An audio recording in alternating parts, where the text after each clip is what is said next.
So from the senses will pass the information to the intellect. The intellect will abstract the intelligent species and then store them. Whatever he gathered, those things will remain in the intellect. The intellect will also communicate the truth, the abstracted truth, to the will. But the whole information will be stored in the memory. And whenever the intellect needs it, it goes to the memory and bring them out again and push it out for us to take. So from here, we can now ask this question. From where does the intellect obtain the material for its imagination? As I have already said, that the intellect is the source of imagination. So ultimately, when the intellect of a person begins to waver, distraction will begin to enter into his or her life. We now ask the second question. From where does the intellect obtain the material for its imagination? We have already answered it. The intellect obtains the material from its imagination, mainly from the memory. Though, as I have explained, nothing enters into the intellect without passing through the senses. So, when those things comes, those things goes down and stored in the memory. From where does the memory get its own materials? Very interesting, as we are going systematically. The memory gets its materials mainly from the senses. You see the stages. The intellect gets its material from the memory gets from the senses. The memory is a storehouse where the sensorial perception are safely kept. This thing needs to be somehow demonstrated. Let us demonstrate it in this way. When we watch a film, or when we read a book, or when we have an encounter, the encounter happens in the physical. The first that we receive this encounter or this event is the senses, either the sense of touch, the sense of sight, the sense of smell, all the five senses will be the gateway through which these things will come. This information is like ordinary information, but the intellect, being a spiritual faculty, and its object is the truth, we do what we call abstraction. Abstraction is a means where the intellect abstracts the intelligent aspect of it.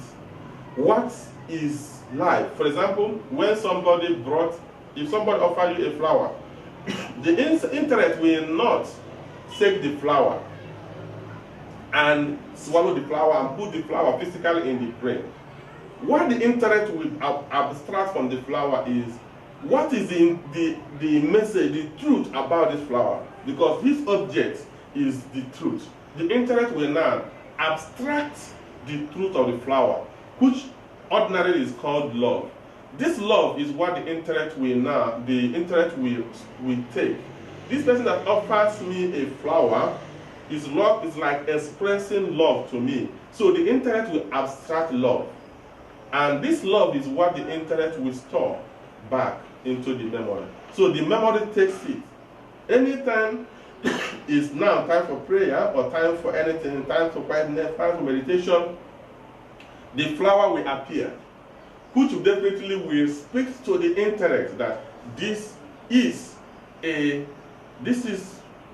love. And from there, other intellect begin to analyze it. As this process of analysis is going on, we begin to experience distraction. So we actually have to go some ways in order to subdue it. The distraction that is coming from the storehouse of our memory can be grouped into three. I use three instances that normally distract people in Africa to speak about this distraction. The first one is butterfly distraction, or the disturbing fly. In Africa, there is this type of fly that are so friendly, they like to lick one's wet. So, If it comes on you and you wave your hand and try to pursue that insect, that little fly, now you are just like welcoming it back. You feel like you are playing with it or with him, or in this way, the insect will begin to come more and more, and he can enter your eyes, he can enter your nose, the more you try to take it away, the more it comes. But it is not, this insect is not harmful, or this little fly is not harmful, because he only wants to lick your sweat, he only also wants to play with you. So waving it out will not pursue it. He keep on coming. So when he perch on you, it's not harmful. It does not kill you, it's just continue to distract. And if you begin to play with this insect, it can keep you busy throughout the whole day. You will not do anything again. We call this disturbing fly. In your own country, you can also find type of insects. You can give it any name. I don't want to call it the name we call it here. So, if you have such an insect, you can easily understand what I'm saying. There's another one called mosquito bite distraction. Mosquito is almost everywhere in the world. Mosquito, in some part of the world, like Africa here, mosquito distraction, if mosquito enters your net in the night, you cannot sleep. It is not that you cannot sleep with all the noise you'll be making. Mosquito as well can bite you and cause you malaria, and you can suffer malaria, especially in this part of Africa. So if mosquito bites you, it can cause you malaria. And malaria can result to another sickness. And those one go. There's another insect in Africa so called tse-tse distraction. Tse-tse is one serious fly. His own is that it doesn't make noise. It's always quiet. He's very calm and target. What he does is anytime he wants to attack you, he will move on you, then hit the person, begin to suck the blood. As he's sucking the blood, you will be something like blowing it such a way that you'll be feeling some cool. So after taking enough part of your blood, he will also inject you a particular poison that will make you to be sleeping all the time. So this tse-tse can cause you to suffer what we normally call sleeping sickness. So if you're sitting down when you are not supposed to be busy doing something, you doze off because of the poison that the fly have already injected in you. So in this way, we see the three insects we use the name to try to describe three major categories of distraction that one can experience while praying. The first one is mild, butterfly. It's just continuous, but it is more annoying because it takes you close your eyes to pray, you see yourself moving from kitchen to your bedroom, to your place of work, to all your friends. You are kneeling down, you are praying, but you are all over the world. You can't really gather yourself. We call this disturbing fly distraction. The other one is mosquito bite distraction, which we are going to, okay, let's just take it one by one. We say that this is a voluntary distraction born of our conscious desire to give room for a deviation which takes us away from our prayer or meditation. So here, this distraction is, we created it. Maybe you are planning, you are coming for prayer, you have not put certain things in order. Those things you have not finished will come to you. There is unsettled business. There are some work you have not done well. There are some friends you're supposed to settle. There are those you are owing, and so on and so forth. There are a program you have. A student is preparing for an exam, and he is praying when he has a lot of book to read, and he's doing some work. The mind will not actually be there, but until he has already fixed himself and fixed those things in order. That is what we call disturbing fly distraction. So it is important we know it. The other one called mosquito bite distraction. These distractions are the type of distraction that may arise from physical tiredness or physical sickness. One is actually sick. You have a cross you have not settled. You have a spiritual challenge. You have something that faces you. A big work that you're supposed to do. Somebody accused you falsely. And you have a lot of things facing you as a trouble, a cross that you have to carry. And you are thinking of how to go about it. This is what you call mosquito bite distraction. It has impulse on you. It has force on you. You have to face it. It's a reality you have to face. And you cannot avoid it. You cannot avoid it. Especially this time around, a lot of people are worried. How can we feed ourselves? What can I do to go to Mass? When I go to Mass, how can I eventually receive Christ? When I will receive Him in the hand, I will receive Him in the tongue. All these become a challenges. Even while you are sitting down and praying, it's boiling in your heart and it's distracting you. A lot of things keep on moving and keep on going in the heart. You in the contemplation, when this type of thing is there, you may hardly fly.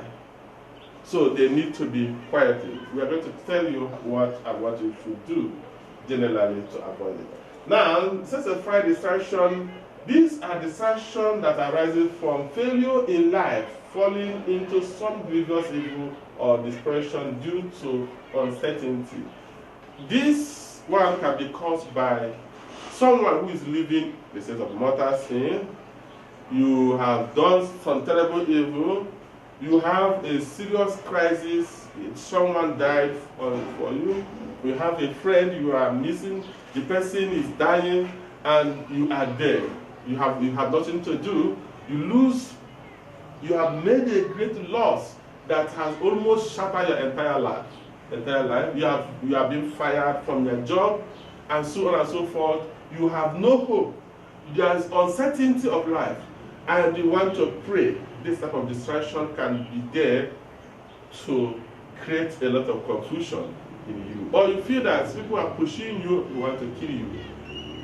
This also can also be a sort of distraction. So what and how can we, in general, do away, curtail this distraction?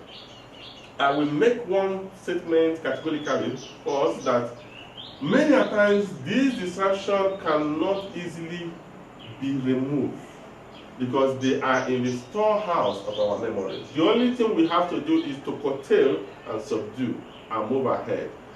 You cannot kill all the enemies in the battlefield, but you can escape, do many things, and conquer and come back. Our target in the journey of contemplation is to fly above all these distractions.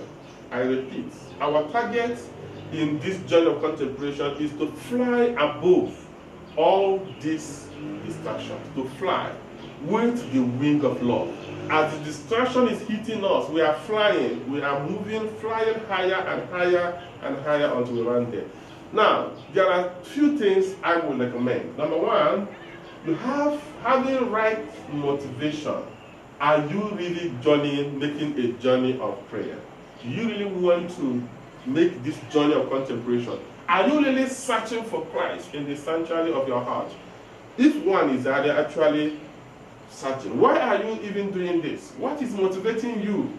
Why do you want to marry Christ? Why do you want to enter into the sanctuary of our heart? As up till now, I still believe that most of us have not actually known why this conference. Why am I making this effort?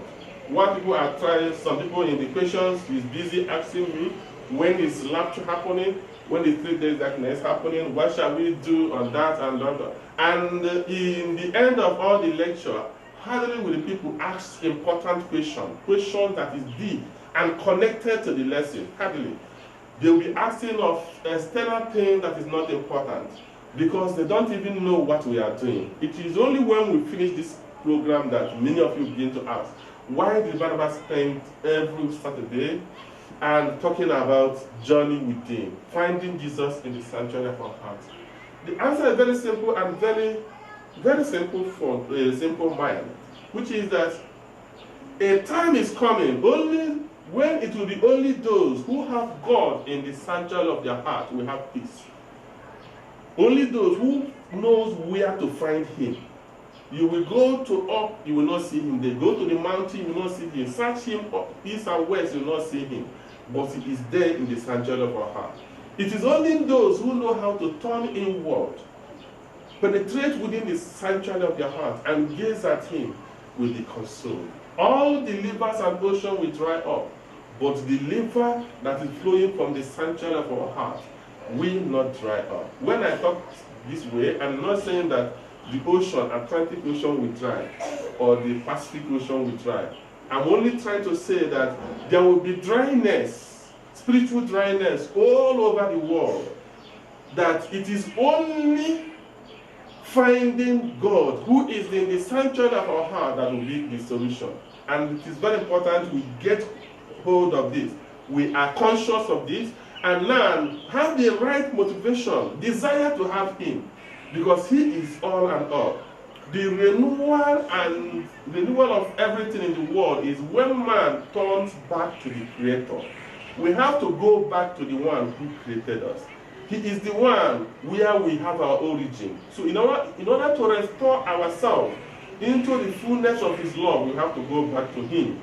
And he is the only one who will restore us. Augustine will say, if you want the passion of yourself to obey you, you have to if we subject ourselves to the higher being, the higher authority, the higher leader, then the subject will obey.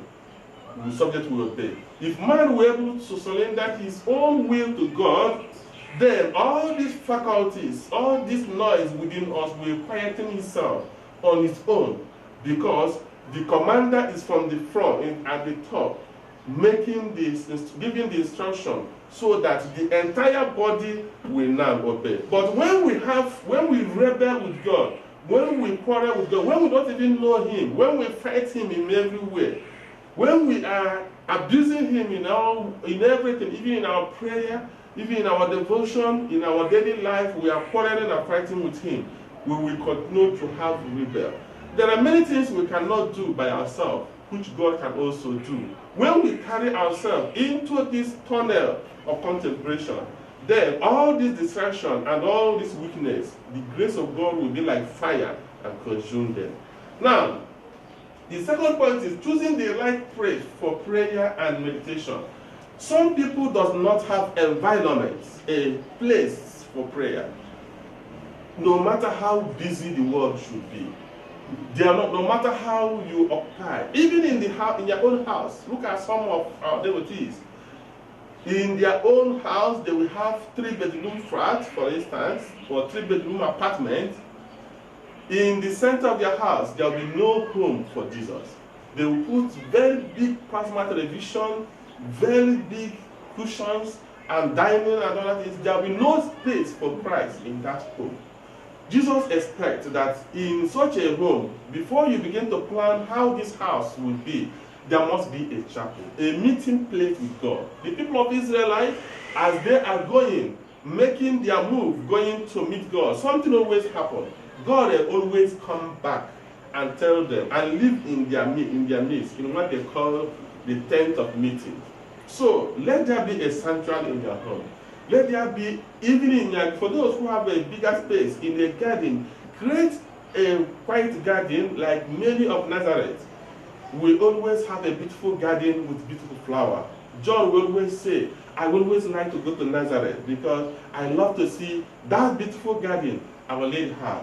So let there be a garden where you have time to look at nature and look at the beauty of the nature. This is the second point which we must actually embrace. So having the right place for prayer and meditation. Then the third point is choosing right time and keeping the time of prayer. We have already said this. In meditation needs to have a constancy. It is not something you do today, you don't do it again. Have a time for meditation. Time for meditation or time for your prayer, maintain that time. No matter whatever the turning world will be, try to fix it. You must, and let it be the best time. The time you have the energy. the time you are not tired, because it is a spiritual journey. It's work. Prayer is work. Create it in your own curriculum. It may even be those who are working in the office, they have 1 hour rest out of their work. You can take 30 minutes out of that 1 hour as time of prayer. You can also take early in the morning, it can also be in the evening. Any best hour, depending on your own nature. Let that be. Now, healthy body enhances a sound mind, and this in turn supports meditation. Meditation, very important. We need to also be healthy as much. Some people at times treat their body in such a way that they find it even difficult to pray. St. Pope John Paul II, we thought about the theology of the body. The body is not even the cause of our sins. Some people think that one of the major problems they don't have, they need to kill this body, kill this body, so that the body, no. When the mind is committed to God, and also the body is as sound as it should be, you are healthy enough, you can also have a stronger mind also to meditate. But that does not mean that you are ruling out mortification and fasting and all that. In the midst of all these things as well, one needs to be healthy and sound. Curbing our senses. Senses is anything that will make the senses to be controlled by unruly passion has to be cut. Like we have done that, controlling our 5 senses. Now, having done these few things, there is what we have to do now, which is different from other type of prayers.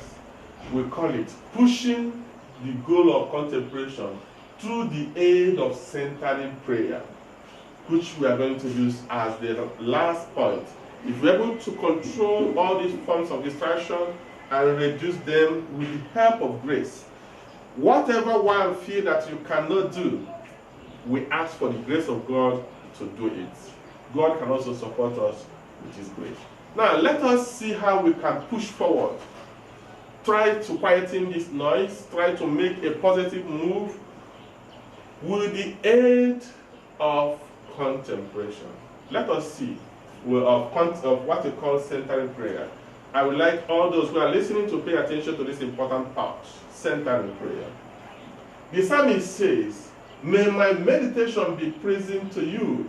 Psalm 4, from 104 verse 4, say, may this, they normally say that, may the meditation of my heart and my thoughts, everything, be acceptable in your own sight. Now, in centering prayer, we learn to struggle to center our mind on a particular person.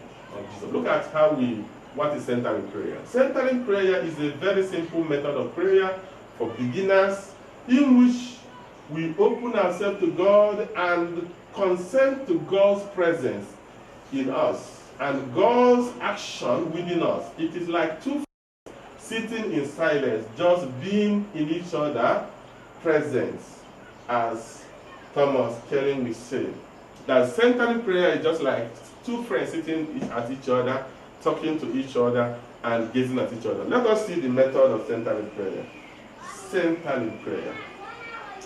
The core of centering prayer is sacred word, or what they call words.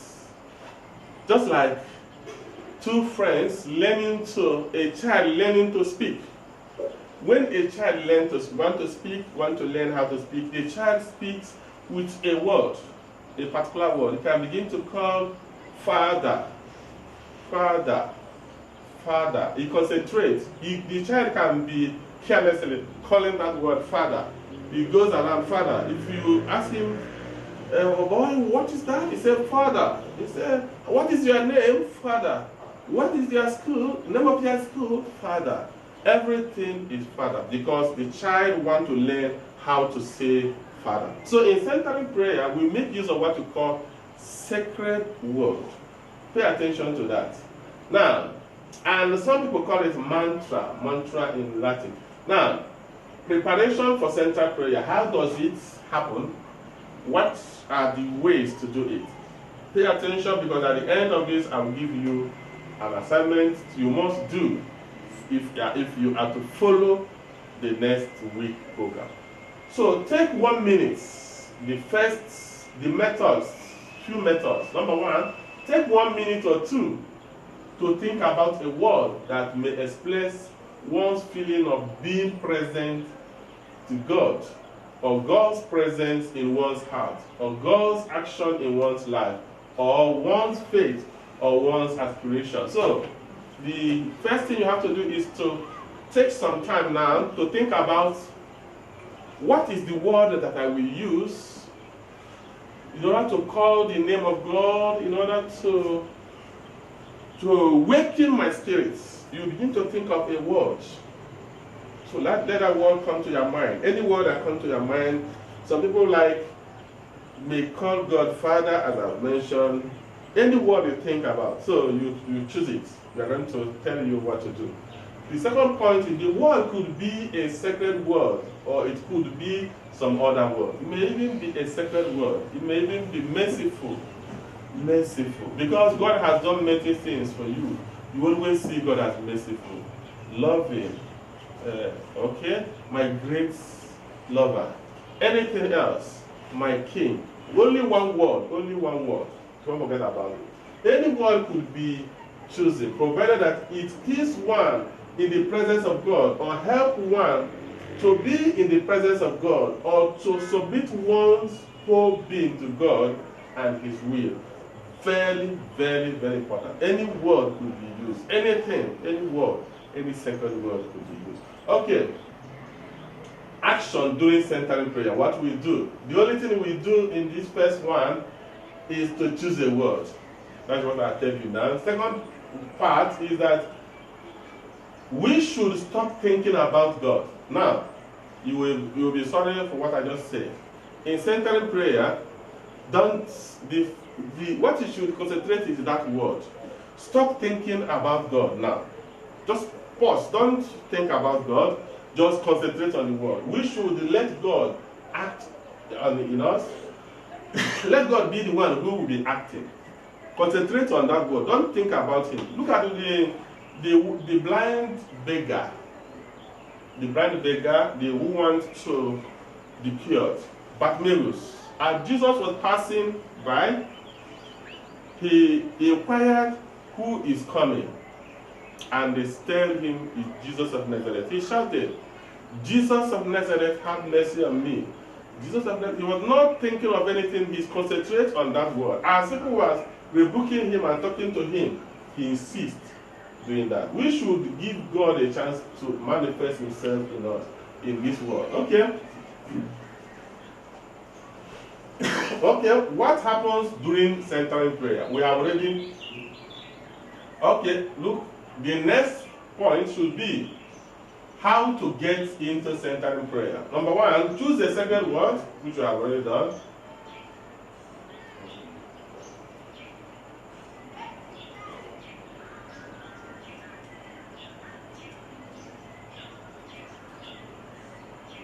Okay. What happens during centering prayer?